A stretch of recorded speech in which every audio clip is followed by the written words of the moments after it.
हर रोज नई कहानी देखने के लिए हमारे चैनल को सब्सक्राइब कीजिए और बेल आइकन को प्रेस कीजिए।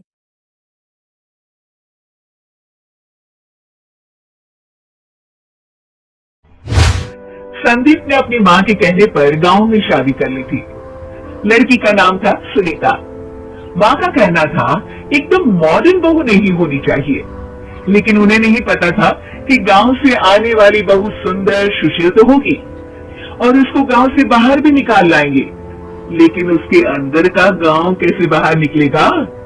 शादी के कुछ दिन बाद, माँ टिफिन तो देना जरा।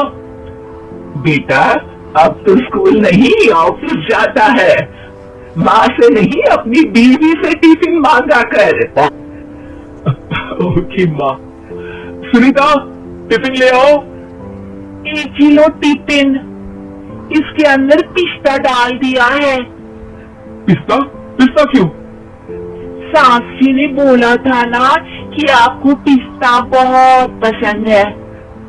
ओहो, मैंने पिस्ता नहीं पास्ता बोला था। पास्ता पास्ता कहीं होता है पास्ता? अरे बेटी तू रहने दे, मैं बना दूंगी। अच्छा किया कि पाव भाजी बनाने का नहीं बोला, वरना किसी के पाव बना देती है। सुनीता को बुरा लगता है, लेकिन उसकी नादान हरकतें कम नहीं होती। ऐसे ही एक दिन, अरे तुमने ये क्या लगाया है? अरे आप वो फूस फूस करके लगाते हैं ना, वही। दियो? कहा दियो? किसको दियो? अरे वही ना जिससे खुशबू आती है। हाँ हाँ सही पकड़े हैं। अच्छा लेकर तो आना। कौन सा दियो लगाया तुमने? अभी लेकर आते हैं जी। संदीप की बात मानकर सुनीता अंदर से खुशबू वाला फुसफुस लेकर आती है। OMG! OMG मतलब ओ माय गणेश ना। अरे OMG छोड़ो, ये खुशबू वाला फुसफुस की बात कर रही थी तुम? हाँ इसी की, फिर से सही पकड़े हैं। अरे देवी, लेकिन आप सही नहीं पकड़े हैं, ये डियो नहीं है। डियो नहीं है तो क्या लियो है? अरे ये रूम फ्रेशनर है जिसको कमरे में छिड़कते हैं, खुद पर नहीं। कोई बात नहीं, माँ कहती थी आत्मा किराएदार है, शरीर एक किराए का कर्म। हम शरीर पे ये डाल लिए तो क्या फर्क पड़ जाएगा। अरे बहू, ओ बहू, मेरे लिए फल तो लिया, फिर मैं बाजार जाऊंगी।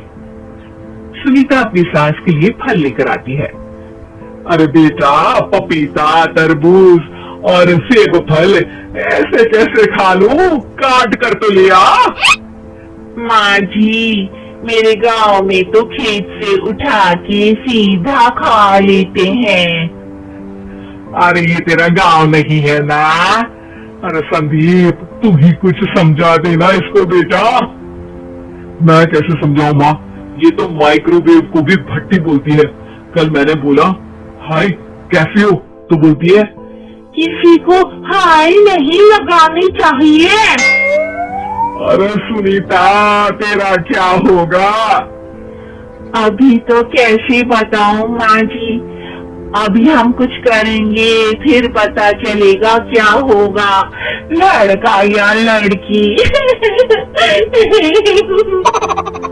भगवान कहाँ से आ गई है? रामपुर से जी, आप ही तो लेकर आए थे मुझे। अरे मुझे माफ कर दो। पहले कोई गलती तो करिए जी, आपकी तो सारी गलती माफ कर देंगे हम। हाँ अरे बहू मेरी बात सुन, फल यानी कि फ्रूट जब भी लाए ना तो काट कर लाना, ठीक है? जी ठीक है माँ जी, फल यानी फ्रूट यानी काट के लाऊंगी। सुनीता रोज ही कोई ऐसी हरकत कर देती जिसकी वजह से उसे घर में 2 बातें सुननी पड़ती। एक दिन, माँ मेरे बॉस घर पर आने वाले हैं शाम को, उनका बर्थडे है, फैमिली साथ नहीं रहती उनकी, तो यही पार्टी कर लेंगे।